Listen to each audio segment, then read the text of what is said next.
My name is Kyrylo Kalitkin. What is your name? Hello, my name's Roger Mitchell, and I'm a head teacher in a school nearby. Where are you from?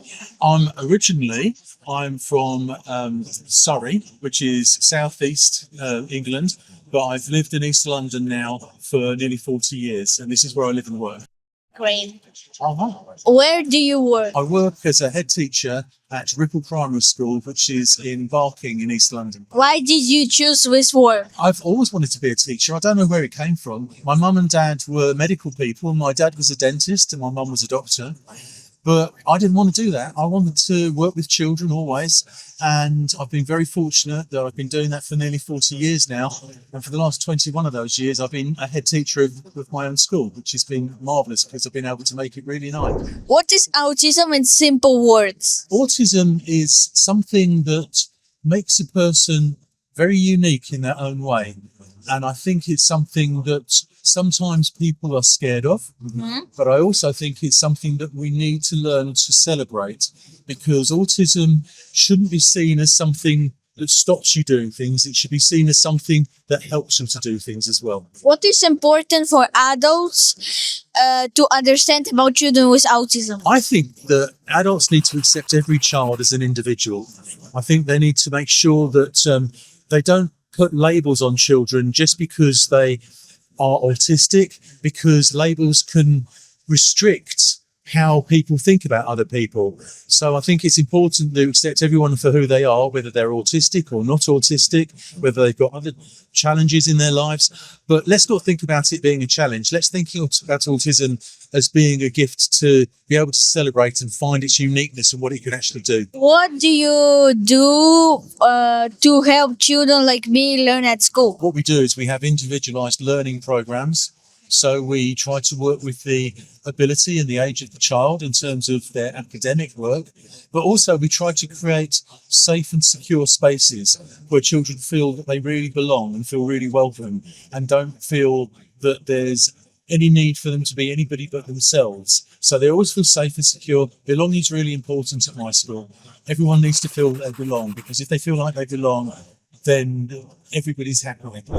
How can children learn to control their emotions? I think that when children have trouble with their emotions, we treat it just like when a child doesn't understand how to do something in mathematics.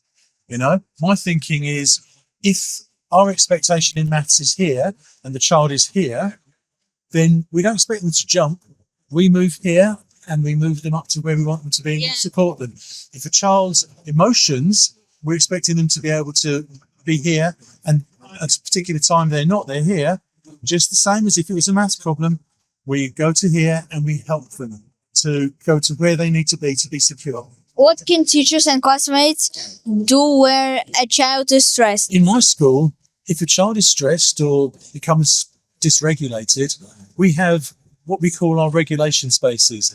They're special corners which have got bean bags, blankets, cuddly toys, fidgety things, anything that will help a child be able to go there quietly, but also respectfully, not feeling like they're focused on or exposed. They feel safe and secure, to allow them to calm down. And we need to give people time and space to re-regulate and to calm themselves before we start looking at what's happened. What do you think? Inclusion education is good for all children, not only for children with disorders and special needs? Absolutely. I think that too often we focus on providing particular things for particular children. In my school, we call ourselves an emotionally available school where everyone's welcome and everyone belongs. And that's because it's not about saying, oh, that child needs that, so we'll put them here. It's about, we welcome everybody into the whole of the school and accept everybody. And that means that everybody feels like they belong and everybody's welcome at my school.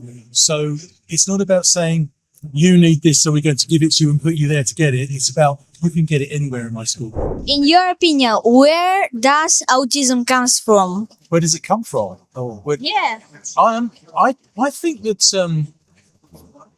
children are all born differently. Autism comes from the inside. of a person. And that's why it is so unique to every individual. You can't just say that autism is this thing or this thing or this thing. It's individual to every person, autistic person. And that means that their definition of autism isn't going to be the same as somebody else's definition of autism. I think that's really important. I don't think autism is a bad thing. I don't think anybody should think autism is a bad thing or comes from a bad place. I think, like I said before, if somebody is autistic, we need to look at their strengths through autism. What do you like to say to children with autism and their parents? I would like to say, be confident about who you are. Be brave about who you are. You are a valuable person and you need to be valued for the person that you are. Thank you very much. It was very interesting. It's been my pleasure. Thank you very much, Kyrylo. Thank you.